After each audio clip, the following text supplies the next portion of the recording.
So ഇത് നമ്മുടെ 50 രൂപ നോട്ടിൽ കാണുന്ന ആ പിക്ചറാണ്. ഇത് ഒരു രഥമാണ്, ശ്രീകൃഷ്ണദേവരായ എന്ന് പറയുന്ന രാജാവ് പണിയിച്ചതാണ്. സോ ഇത് 1530 പണിതാണെന്നാണ് വിശ്വസിക്കപ്പെടുന്നത്. സോ ഇതൊന്ന് പൂർണ്ണമായിട്ട് ഫിനിഷായതാണ്. 7 ലെയേഴ്സ് ഉണ്ട്. അതുപോലെ 24 പീസസ് ആണ്. ഇത് ഇൻ്റർലോക്ക് ചെയ്ത് വെച്ചേക്കുകയാണെന്നാണ് നമ്മളോട് പറഞ്ഞിരിക്കുന്നത്. സോ കൃഷ്ണദേവരായ ആണ് ഇവിടെ ഒരു 4 മണ്ഡപം പണിതിട്ടുണ്ട്. അതിലൊന്ന് അവിടെ നേരെ കാണുന്നതാണ്. അത് കഴിഞ്ഞ് ഇവിടെ ഉണ്ടായിരുന്നു, അവിടെയുണ്ട്, ഇവിടെയുണ്ട്, ഇത് ഇവിടെ വേറെ ഒരെണ്ണം കൂടിയുണ്ട്. ഇതിൻ്റെ പേരെല്ലാം നമുക്ക് ഈ ചേട്ടനോട് ചോദിക്കാം. ചേട്ടാ ഒന്ന് പറയൂ. ಕಲ್ಯಾಣ ಮಂಟಪ, ಭಜನಾ ಮಂಟಪ, ಸಂಗೀತ ಮಂಟಪ, म्यूजिकल पिलर, सभा मंटप, कॉन्फ्रेंस मीटिंग, 4 मंटप. इसका नाम क्या था? संगीत मंटप, musical pillar, 56 pillar. 56 pillar music. ഇത് റാണിക്ക് വേണ്ടിയിട്ട് സ്പെഷ്യലായിട്ട് ഉണ്ടാക്കിയതാണെന്നാണ് പറയുന്നത്. ഇവിടെ മൊത്തം 4 മണ്ഡപം ഉണ്ടെന്നാണ് പറയുന്നത്. ഇവിടെ കാണുന്നത് ഓരോന്നാണ് മണ്ഡപം. സോ നമ്മുടെ ഗൈഡാണ് പറഞ്ഞു തന്നത്. പുള്ളി പുള്ളീൻ്റെ വഴിക്ക് വേറെ വഴിക്ക് പോയി. സോ ഇതാണ് മ്യൂസിക്കൽ പില്ലേഴ്സ് എന്ന് പറയുന്നത്. ഇതിൻ്റെ ഉള്ളിൽ നിന്നാണ് ഇവിടുത്തെ പഴയ റാണി ഡാൻസ് ചെയ്തുകൊണ്ടിരുന്നത് എന്നാണ് അവിടുത്തെ ഒരു ഐതിഹ്യം. സോ അതിനുവേണ്ടി പ്രത്യേകമായി നിർമ്മിച്ച ഒരു ടെമ്പിളല്ല പ്ലേസാണിത്. സോ ഇതിൻ്റെ അകത്ത് ഈ പില്ലേഴ്സ്, ഈ ചെറിയ പില്ലേഴ്സ് കാണുന്നുണ്ടല്ലോ, അതിൽ സാൻഡൽവുഡ് വെച്ച് അടിച്ച് ആണ് മ്യൂസീഷ്യൻസ് മ്യൂസിക് ഉണ്ടാക്കിക്കൊണ്ടിരുന്നത്. ആൻഡ് ഓൾസോ ഇവിടെ മേളിൽ ഓരോ ഹുക്ക് കാണാൻ പറ്റുന്നുണ്ടല്ലോ, സ്റ്റോണും കൊണ്ടുള്ള ഹുക്ക്. അവിടുന്ന് ഈ താഴെ വരെ കേട്ടൻ ഇട്ടിട്ടുണ്ടായിരുന്നു. കാരണം എന്താണെന്ന് വെച്ച് കഴിഞ്ഞാൽ റാണി ഡാൻസ് കളിക്കുന്ന പുറത്താരും കാണാതിരിക്കാനും, അതുപോലെ നമ്മുടെ സൗണ്ട് അധികം പുറത്തേക്ക് പോകാതിരിക്കാനും കൂടെ വേണ്ടിയിട്ടായിരുന്നു അത് ചെയ്തുകൊണ്ടിരുന്നത്. ഇവിടെ ഓരോന്നിൻ്റെ താഴെ ഒരു സ്കാനർ വെച്ചിട്ടുണ്ട്. ഇവിടെയുണ്ട്, അപ്പുറം വേറെ ഒരെണ്ണമുണ്ട്. ഇതെല്ലാം ഓരോരോ മ്യൂസിക്കാണ് കേൾക്കുന്നത്. അതിന് വേണ്ടിയിട്ടാണ്, അത് സ്കാൻ ചെയ്ത് അത് കേൾക്കാൻ വേണ്ടിയിട്ടാണ് ഇങ്ങനെ സെറ്റ് ചെയ്ത് വെച്ചിരിക്കുന്നത്. സോ ഈ കാണുന്ന ട്രീ ഉണ്ടല്ലോ, ഇതിന് ഏതാണ്ട് 169 ഇയേഴ്സ് പഴക്കമുണ്ടെന്നാണ് പറയപ്പെടുന്നതെന്നല്ല, ഉണ്ട്. കാരണം അലക്സാണ്ടർ എന്ന് പറഞ്ഞൊരു ഫോട്ടോഗ്രാഫർ ഹംപിയുടെ ഫോട്ടോ എടുത്തപ്പോൾ അതിൻ്റെ അകത്ത് ഈ ട്രീ തീരെ ചെറുതായിരുന്നു ആ സമയത്ത്. 1850s 1869 മറ്റാണ് ആ ഫോട്ടോ എടുത്തത്. 1850s ആ ഫോട്ടോ എടുത്തത്. സോ അതിൻ്റെ അകത്ത് ഈ ട്രീ ഭയങ്കര ചെറുതായിരുന്നു. സോ 169 ഇയേഴ്സ് പഴക്കമുണ്ട്. സോ ഈ കണ്ടുകൊണ്ടിരിക്കുന്ന നമ്മുടെ പഴയ കാലത്തെ കോൺഫറൻസ് റൂമാണ് കേട്ടോ. നമ്മുടെ രാജാക്കന്മാരുടെ മീറ്റിങ്സ് ഒക്കെ ഇവിടെ വെച്ചിട്ടാണ് നടന്നുകൊണ്ടിരുന്നത്. സോ ഇത് റോയൽ എൻക്ലോഷറിലത്തെ മഹാനവമി ഡിബ്ബയാണ്. ഇതെന്താണെന്ന് വെച്ച് കഴിഞ്ഞാൽ നമ്മുടെ കിങ് മഹാനവമി ദസറയൊക്കെ വരുന്ന സമയത്ത് ഇവിടെ ഇരുന്നിട്ടാണ് ഫെസ്റ്റിവിറ്റീസും കാര്യങ്ങളും ഒക്കെ കണ്ടുകൊണ്ടിരുന്നത്. നല്ല വ്യൂ ആണ്. ഇതിൻ്റെ മേളിലേക്ക് നമ്മളിപ്പോൾ കയറും. അവിടെ നിന്നുള്ള വ്യൂവും കൂടെ കാണിച്ചു തരാം. സോ ഇതാണ് മഹാനവമി ഡിബ്ബയുടെ മേളിൽ നിന്നുള്ള വ്യൂ. ഇവിടെ നിന്നായിരുന്നു കിങ് ഈ പ്രോഗ്രാമൊക്കെ കണ്ടുകൊണ്ടിരുന്നത്. ഇപ്പം ഞാൻ നിൽക്കുന്നതാണ് കിങ്സ് ഓഡിയൻസ് ഹാൾ കണ്ടുകൊണ്ടിരിക്കുന്നത്. ഇതാണ് ഹസാര രാമചന്ദ്ര ടെമ്പിൾ. ഇതിൻ്റെ ഉള്ളിൽ നിന്നുള്ള വ്യൂ ഞാൻ കാണിച്ചു തരാം. ഇതാണ് ഹസാര രാമചന്ദ്ര ടെമ്പിളിൻ്റെ ഇൻറ്റീരിയർ. സോ ഇതൊക്കെ കാണാൻ നേരിട്ട് നല്ല ഭംഗിയാണ്. എല്ലാം കല്ലിൽ കൊത്തി ഉണ്ടാക്കിയതാണ്. പിന്നെ ഇതിനൊക്കെ കുറേ ഹിസ്റ്ററീസ് പറയാനുണ്ട്. പക്ഷെ നമ്മളിവിടെ ഗൈഡിനെ എടുത്തിട്ടില്ലാത്തത് കൊണ്ട് അതത്ര പോസിബിൾ അല്ല. Basement of queen's palace. ഇത് സംഭവം എന്താണെന്നറിയത്തില്ല. എന്തായാലും പേര് കേട്ടിട്ട് നമ്മുടെ വെള്ളിമൂങ്ങിയർ പറയുന്നുണ്ടല്ലോ ഒരു ഡയലോഗ്, ഇതിൽ മതിൽ മാത്രമല്ല അത് ഗേറ്റൊന്നും കാണുന്നില്ല, എന്നാൽ ഗേറ്റ് മാത്രമല്ല അത് മതിലൊന്നും കാണുന്നില്ല. അതാണ് ഓർമ്മ വരുന്നത്. ഇതിൽ ബേസ്മെൻറ്റ് മാത്രമേ ഉള്ളൂ, മേളിലേക്കുള്ളൊന്നുമില്ല. നമ്മുടെ ലോട്ടസ് മഹലിനെ കുറിച്ചാണ് എഴുതിയേക്കുന്നത്. സോ ഈ പുറകിൽ കാണുന്നതാണ് ലോട്ടസ് മഹൽ. ഇത് 2 സ്റ്റോറേഡ് ബിൽഡിംഗ് ആണ്, 2 നിലയാണ്. ആൻഡ് ഇൻഡോ ഇസ്ലാമിക് സ്റ്റൈലിലാണ് നിർമ്മിച്ചേക്കുന്നത്. സൈഡിൽ നിന്നുള്ള ഷോട്ടും കൂടെ കാണിച്ചു തരാം. ഇതാണ് ഇതിൻ്റെ വേറെ സൈഡിൽ നിന്നുള്ളൊരു വ്യൂ വരുന്നത്. കുറച്ചുകൂടെ ഫ്രണ്ടിലേക്ക് പോയി കഴിയുമ്പോൾ കുറച്ചുകൂടെ രസമുണ്ട് കാണാനായിട്ട്. എന്തായാലും നമ്മുടെ നാട്ടിൽ തന്നെ ഇങ്ങനെ നല്ല രസമുള്ള മോണുമെൻറ്റ്സ് ഒക്കെ ഉണ്ടെന്ന് ഓർക്കുമ്പോൾ തന്നെ ഒരു ഭയങ്കര പ്രൗഡാണ്. ഇതാണ് എലിഫൻറ്റ് സ്റ്റേബിൾ. സോ ഇത് 15th സെഞ്ച്വറിയിൽ നിർമ്മിച്ചതാണ്. ഇൻഡോ ഇസ്ലാമിക് സ്റ്റൈലിൽ തന്നെയാണ് നിർമ്മിച്ചിരിക്കുന്നത്. ലോട്ടസ് മഹൽ നിർമ്മിച്ചിരിക്കുന്ന പോലെ ഇത് എലിഫൻറ്റിൻ്റെ സ്റ്റേബിളാണ് എന്നാണ് അറിയപ്പെടുന്നത്. ആൻഡ് ഓൾസോ ഇതിലൊരു ഡിബേറ്റ് നടക്കുന്നുണ്ട്. കാരണം ഇത് നമ്മുടെ പാലസിൻ്റെ സെക്രട്ടേറിയറ്റ് എന്ന രീതിയിൽ അറിയപ്പെടുന്നുണ്ട്. ഇത് ലാസ്റ്റ് സ്ഥലത്തിലേക്ക് വന്നിരിക്കുകയാണ്. ഇത് ക്വീൻസ് ബാത്താണ്.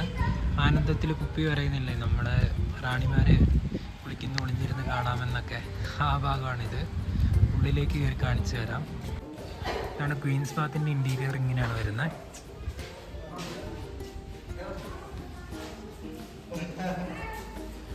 ഭാഗത്തു നിന്നാന്ന് തോന്നുന്നു സിനിമേൻ്റെ ഷൂട്ടിംഗ് ഒക്കെ ഉണ്ടായിരുന്നു. ഇവിടെ നിന്ന് കണ്ടാന്ന് തോന്നുന്നു.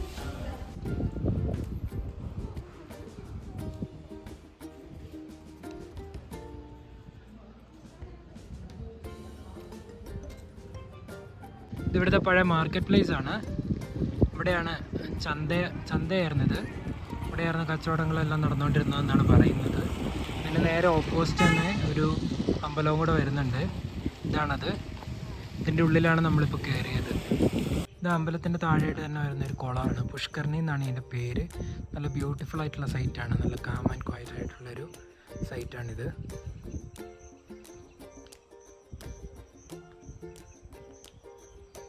ഇതാണ് വിരുപക്ഷ ടെമ്പിൾ.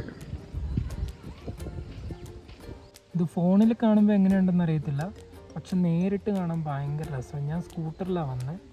അപ്പോൾ ഓരോ വിഷ്വൽസും ഇങ്ങനെ അടുത്ത് വരുന്തോറും ഇങ്ങനെ വിസിബിളായി വന്നിട്ടുണ്ടപ്പോൾ കാണാൻ ഭയങ്കര രസമായിരുന്നു. ഈ കെട്ടിടങ്ങളുടെ അവശിഷ്ടവും പാറയുടെ കൂട്ടവും എല്ലാം കൂടി ആയിട്ട് നല്ല രസമായിരുന്നു കാണാൻ. Good morning. സോ ഇന്ന് രണ്ടാമത്തെ ഡേയുടെ സ്റ്റാർട്ടിംഗ് ആണ്. സോ നമ്മുടെ റൂമും കാര്യങ്ങളൊക്കെ കാണിച്ചു തരാമെന്ന് വിചാരിച്ചു. പുറകിൽ വരുന്നതാണ് നമ്മുടെ റൂം വരുന്നത്. ഇത് പേശാഗർ എന്ന് പറയുന്നൊരു ഗസ്റ്റ് ഹൗസാണ്. ഗസ്റ്റ് ഹൗസ് അല്ല, ഒരു സ്റ്റേ ഹോമാണ്. ആൻഡ് ഇത് ആനഗുണ്ടി എന്ന് പറയുന്ന സ്ഥലത്താണ് സിറ്റുവേറ്റ് ചെയ്യുന്നത്. പുറകിൽ കിടക്കുന്ന ആക്ടിവ, ഈ ആക്ടിവയാണ് നമ്മുടേത്. ഇത് ഇനി അതിൻ്റെ ഇൻറ്റീരിയർ കാണിച്ചു തരാം. ഇവിടെ 2 ടൈപ്പിലുള്ള റൂമാണ് വരുന്നത്. ഒന്ന് ഈ ടെൻ്റാണ്. ടെൻറ്റിന് 350 റുപ്പീസാണ് വരുന്നത്. ഞാൻ ടെൻ്റ് എടുത്തില്ല, കാരണം വേറെ ഒന്നുമല്ല, ഇവിടെ എന്താ പറയുക, കയറി വരുന്ന ഏരിയയിലാണ് ഇത് വെച്ചിരിക്കുന്നത്. ലൈക്ക് ഇവിടെയാണ് എൻട്രി, ഇവിടെ നിന്നാണ് ടെൻറ്റ്. സോ പ്രൈവസി ഇഷ്യൂസും കാര്യങ്ങളൊക്കെ ഉള്ളതുകൊണ്ട് ഞാൻ എടുത്തില്ല. സോ റൂം കാണിച്ചു തരാം. ഇതാണ് നമ്മുടെ റൂം വരുന്നത്. ഇൻറ്റീരിയർ കാണുവാണെങ്കിൽ ഇങ്ങനെയാണ് വരുന്നത്. ഒരു മിററ്, പിന്നെ 2 ബെഡാണ് വരുന്നത്. അത്യാവശ്യം കുഴപ്പമില്ലാത്ത റൂമാണ്. 800 റുപ്പീസ് റൂമിനും 350 റുപ്പീസ് ടെൻറ്റിനുമാണ് വരുന്നത്. ഈ കാണുന്നതാണ് ചിന്താമണി ടെമ്പിൾ.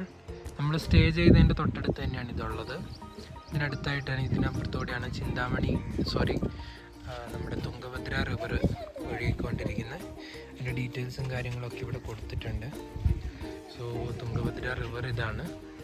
ഇതിൽ പൊയ്ക്കൊണ്ടിരിക്കുന്ന തുംഗഭദ്ര റിവറാണ്. നമ്മളിപ്പോൾ എത്തിയിരിക്കുന്ന ഗഗൻ മഹൽ പാലസിലാണ്. ഇതിൻ്റെ ഉള്ളിലൊന്ന് കയറി നോക്കാം.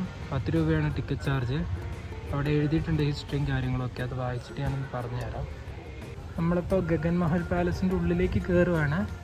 ഇതിൻ്റെ ഹിസ്റ്ററി എങ്ങനെയാണെന്ന് വെച്ച് കഴിഞ്ഞാൽ, ഇത് 16th സെഞ്ച്വറിയിൽ ഉണ്ടായിരുന്ന ഒരു മഹലിൻ്റെ ഭാഗമാണ്. ലൈക്ക് പാലസിൻ്റെ ഭാഗമാണ്. വെൽക്കമിങ് ഗേറ്റാണ്. ബട്ട് 16th സെഞ്ച്വറിയിൽ വിജയനഗര പീരീഡിൽ ഉണ്ടായിരുന്നതാണ്. ഇതിവിടെ കൊടുത്തിട്ടുണ്ട് ഗഗൻ മഹൽ പാലസിൻ്റെ കാര്യങ്ങൾ. പിന്നെ ഇൻഡോ ഇസ്ലാമിക് സ്റ്റൈലിലാണ് നിർമ്മിച്ചിരിക്കുന്നത്. പക്ഷേ ഒരു യുദ്ധത്തിൽ തകർക്കപ്പെടുകയാണ് ചെയ്തത്.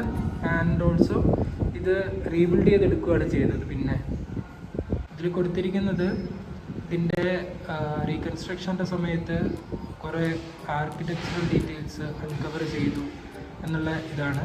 പിന്നെ ഇതിൻ്റെ ഫോട്ടോസും കാര്യങ്ങളും, റീകൺസ്ട്രക്ഷൻ്റെ ഫോട്ടോസും കാര്യങ്ങളൊക്കെ ഇതിനകത്ത് കൊടുത്തിട്ടുണ്ട്. അപ്പോൾ ഇതാണ് സനാപൂർ ലേക്ക്. ഞാൻ പറയുന്നത് ക്ലിയർ ആവുന്നുണ്ടോ എന്നറിയത്തില്ല. നല്ല കാറ്റാണ്. ഭയങ്കര ബ്യൂട്ടിഫുൾ ആയിട്ടുള്ള സ്പോട്ടാണ്. ഇവിടെ കൊട്ടത്തോണി റൈഡ് ഉണ്ട്. ബട്ട് ആസ് യൂഷ്വൽ ഞാൻ പറഞ്ഞ പോലെ ഒറ്റയ്ക്ക് വന്നതുകൊണ്ട് അതിൽ കയറാനുള്ള ബഡ്ജറ്റ് നമ്മൾ കണ്ടിട്ടില്ല. ആൻഡ് ഓൾസോ ഇതൊരു സഡനായിട്ട് പ്രിപ്പയർ ചെയ്ത ട്രിപ്പുമായിരുന്നു. ഇവിടെ കൊട്ടത്തോണിയെല്ലാം വെച്ചിട്ടുണ്ട്. ആൻഡ് ഇന്നലെ ഞാനൊരു മലയാളി ഫാമിലിയെ കണ്ടിരുന്നു. അവർ പറഞ്ഞിരുന്നു നല്ല റൈഡാണ്. ബിക്കോസ് ഇവിടെ ചെറിയ ചെറിയ ചുഴികളുണ്ട്. അപ്പോൾ അതിൻ്റെ അകത്ത് ഈ കൊട്ടത്തോണി ഇങ്ങനെ വട്ടം കറങ്ങി കളിക്കുമ്പോൾ നല്ല രസമാണ് പോകാൻ ഇങ്ങനെ പറഞ്ഞിരുന്നു. സോ നിങ്ങളിവിടെ വരുമ്പോൾ എന്തായാലും ഒന്ന് ട്രൈ ചെയ്യുക. ഓക്കെ, ഇതാണ് നമ്മളിങ്ങോട്ടേക്ക് വരേണ്ട വഴി. സോ ഈ ഭിത്തിയിൽ ഇങ്ങനെ കെട്ടി നിർത്തിയേക്കുവാണ്, ഈ വോളിൽ ഇങ്ങനെ കെട്ടി നിർത്തിയേക്കുവാണ്. ആൻഡ് ഈ വെള്ളം ഇങ്ങനെ വോളിലേക്ക് വന്നടിക്കുമ്പോൾ കുറച്ച് വെള്ളം നമ്മുടെ മേത്തേക്ക് വരുന്ന വഴിക്ക് തെറിക്കും. ആൻഡ് അത് നല്ല രസമാണ്. ഇവിടുന്ന് വ്യൂ ഒക്കെ ഭയങ്കര രസമാണ്. കുറച്ചുകൂടെ അങ്ങ് പോയി കഴിഞ്ഞാൽ കനാല് തിരിച്ച് വിടുന്നത് കാണാനായിട്ട് പറ്റും.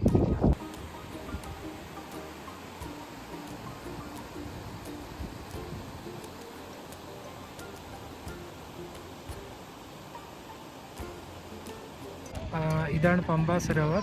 അക്കോർഡിംഗ് ടു ഹിസ്റ്ററി പമ്പാദേവി, അതായത് ഗോഡസ് പാർവതി റിച്വൽസ് ചെയ്യുന്നതിന് മുന്നേ കുളിച്ചിരുന്ന സ്ഥലമാണിത്. അതായത് ഈ റിച്വൽസ് എല്ലാം ഭയങ്കര ഇൻവെൻസ് ആയിട്ടുള്ള റിച്വൽസ് ആയിരുന്നു.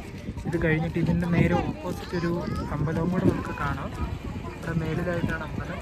സോ ഐ തിങ്ക് ഇതായിരുന്നു ആ സ്ഥലം എന്ന് തോന്നുന്നു. ലൈക്ക് റിച്വൽസ് പെർഫോം ചെയ്തിരുന്ന സ്ഥലം ഇതായിരുന്നു എന്ന് തോന്നുന്നു. സോ നമ്മുടെ ടോട്ടൽ എക്സ്പെൻസസും കാര്യങ്ങളും ആയിരിക്കും ഇനി കവർ ചെയ്യുന്നത്. സോ 2 days ആയിരുന്നു നമ്മുടെ ട്രിപ്പ് വന്നിട്ട്. 2 days നമ്മൾ സെക്കൻഡ് ഡേ അങ്ങനെ വലിയ കാര്യമായിട്ട് എക്സ്പ്ലോർ ചെയ്യാൻ പോയില്ല. സെക്കൻഡ് ഡേ നമുക്ക് അങ്ങനെ ടൈം കിട്ടിയില്ല. സെക്കൻഡ് ഡേ ഞാൻ എണീറ്റപ്പോൾ തന്നെ താമസിച്ചു പോയായിരുന്നു. ലൈക്ക് ഉറങ്ങി ക്ഷീണമൊക്കെ തീർത്തിട്ട് എണീക്കാമെന്ന് വിചാരിച്ച് ഞാൻ അത്യാവശ്യം വൈകിയാണ് എണീറ്റത്. 8 മണിക്കാണ് ഞാൻ എണീറ്റത്. അതുകൊണ്ട് സൺറൈസ് പോയിൻ്റ് ഒന്നും കാണാൻ പറ്റിയില്ല. സോ അത് നമുക്ക് മിസ്സായി, വീഡിയോയിൽ മിസ്സായിട്ടുണ്ട്. ആൻഡ് ഉച്ചയായപ്പോഴാണ് ഞാൻ അവിടെ എത്തിയത്. അവിടെ എത്തിയപ്പോൾ നമുക്ക് കയറണമെങ്കിൽ ആ വെയിലത്ത് കയറണമല്ലോ എന്ന് ഓർത്ത് ഞാൻ കയറിയില്ല. ആനന്ദം സിനിമയൊക്കെ ഷൂട്ട് ചെയ്ത സ്ഥലമൊക്കെ അതിൻ്റെ അകത്തുണ്ടായിരുന്നു. പക്ഷെ അവിടേക്ക് ഞാൻ കയറിയില്ല. പിന്നെ നമുക്ക് ട്രാവൽ എക്സ്പെൻസ് അത് പറയുകയാണെങ്കിൽ ട്രാവൽ എക്സ്പെൻസ് മൊത്തം 3445 രൂപയാണ് വരുന്നത്. ട്രാവൽ എക്സ്പെൻസിൽ ട്രെയിൻ ടിക്കറ്റ് ഉണ്ട്, പിന്നെ സ്കൂട്ടർ റെൻറ്റിനെടുത്ത ആ ടിക്കറ്റ് ഉണ്ട്, പിന്നെ പെട്രോൾ അടിച്ച റേറ്റ് കൂട്ടിയിട്ടുണ്ട്. ആൻഡ് ഓൾസോ ബസ് ടിക്കറ്റ് വന്നിട്ടുണ്ട്. ബത്തേരി ടു പുൽപ്പള്ളി, പുൽപ്പള്ളി ടു ബത്തേരി, പിന്നെ Bathery to Mysore and return, അത്രയും വന്നിട്ടുണ്ട്. പിന്നെ നമ്മുടെ റെയിൽവേ സ്റ്റേഷനിൽ നിന്ന് കമലാപൂർ എന്ന് പറയുന്ന സ്ഥലത്തു നിന്നാണ് ബൈക്ക് റെൻറ്റിനെടുത്തത്, അത് വന്നിട്ടുണ്ട്. ആൻഡ് ഫുഡിൻ്റെ എക്സ്പെൻസ് വന്നിരിക്കുന്നത് 1204 രൂപയാണ്. ഈ 1204 രൂപയിൽ ഹംപിയിൽ അങ്ങനെ വലിയ എന്താ പറയുക വലിയ ഹോട്ടൽസ് ഒന്നുമില്ല. എന്നാൽ എല്ലായിടത്തും നല്ല അത്യാവശ്യം നല്ല ഫുഡായിരുന്നു. വലിയ ഹോട്ടൽസ് ഒന്നുമില്ല. ഞാൻ കയറിയത് അത്യാവശ്യം കുഴപ്പമില്ലാത്തൊരു ഹോട്ടൽ എന്ന് പറയുന്ന ഒരു ഹോട്ടലിലേ കയറിയിട്ടുള്ളൂ. അവിടെ 240 രൂപയാണ് ഉച്ചക്കത്തെ ഫുഡിനായത്. അത് ഞാൻ ജസ്റ്റ് ഒരു വെജിറ്റബിൾ ഫ്രൈഡ് റൈസ് മാത്രമാണ് കഴിച്ചത്. അത്യാവശ്യം പ്രൈസി ആയിരുന്നു ആ സ്ഥലം. വേറെ എല്ലാത്തിനും ഭയങ്കര പ്രൈസായിരുന്നു. അതുകൊണ്ട് ഞാൻ വേറെ ഒന്നും കഴിക്കാൻ നിന്നില്ല. ജസ്റ്റ് ഒരു വെജിറ്റബിൾ ഫ്രൈഡ് റൈസ് മാത്രം കഴിച്ചു. അതായിരുന്നു ഏറ്റവും കുറഞ്ഞത് അതിൻ്റെ അകത്ത്. പിന്നെ ടിക്കറ്റ് ചാർജസ് നമുക്ക് ഹംപിയിലായിരിക്കുന്ന വേറെ 45 രൂപയാണ്. 35 രൂപയാണ് ആദ്യത്തെ Vijay Vittala temple, Queen's path അങ്ങനത്തെ സ്ഥലങ്ങളിലെല്ലാം കവർ ചെയ്യാൻ. എല്ലാം വേറെ വേറെ സ്ഥലത്താണ്, പക്ഷെ 2 സ്ഥലത്തേക്കും ഒരു ടിക്കറ്റ് എടുത്താൽ മതി. പിന്നെ ഗഗൻ മഹൽ പാലസിൽ 10 രൂപയായിരുന്നു ആയത്. പിന്നെ റൂം റെൻറ്റ് നമുക്ക് 800 രൂപയാണ് ആയത് ഒരു ദിവസത്തേക്ക്. അവർ അത്യാവശ്യം സപ്പോർട്ടീവാണ്. എല്ലാ കാര്യങ്ങൾക്കും നിങ്ങൾക്ക് വേണമെങ്കിൽ കോൺടാക്റ്റ് ചെയ്യാം. അവരുടെ എന്താണെന്ന് വെച്ച് കഴിഞ്ഞാൽ 800 റുപ്പീസ്. ഞാൻ ചെന്നത് ഒരു ഉച്ചയ്ക്ക് 2 മണി 3 മണിയൊക്കെ ആയപ്പോഴാണ് ഞാൻ ചെന്നത്.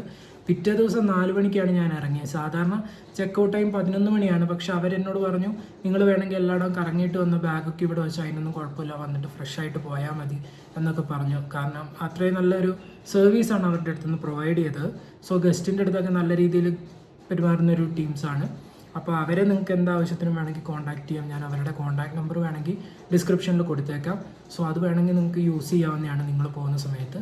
സോ ഇത്രയാണ് നമ്മുടെ എക്സ്പെൻസ് വന്നിരിക്കുന്നത്. ടോട്ടൽ എക്സ്പെൻസ് നമുക്ക് 5894 രൂപയാണ്. 5900 രൂപയാണ് നമുക്ക് ഒരാൾക്ക് വന്നിരിക്കുന്നത്. ഒരാൾക്ക് മീൻസ് സിംഗിളായിട്ടാണ് പോയത്.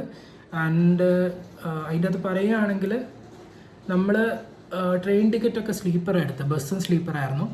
അതൊക്കെ ജനറലിലോ മറ്റോ പോകുമായിരുന്നെങ്കിൽ നമുക്ക് ടിക്കറ്റ് ചാർജ് പിന്നെയും കുറഞ്ഞേനെ, നമ്മുടെ ഓവറോൾ എക്സ്പെൻസും പിന്നെയും കുറഞ്ഞേനെ. പക്ഷെ ഞാൻ അത്യാവശ്യം കുഴപ്പമില്ലാതെ ചിലവാക്കിയാണ് പോയത്.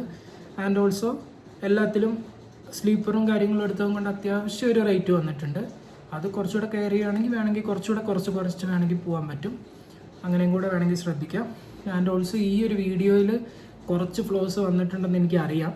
എൻ്റെ ആദ്യത്തെ വീഡിയോ മേക്കിംഗ് ആണ്. ആൻഡ് ഓൾസോ ഇത് എനിക്ക് അറിയത്തുമില്ല, എഡിറ്റിങ്ങും കാര്യങ്ങളും ഒന്നും എനിക്കറിയത്തില്ല. സോ അതൊക്കെ ഒന്ന് ക്ഷമിക്കണം. ഇനി വരും വീഡിയോസിൽ അതൊക്കെ റെഡിയാക്കുന്നതായിരിക്കും. So signing off Ajay.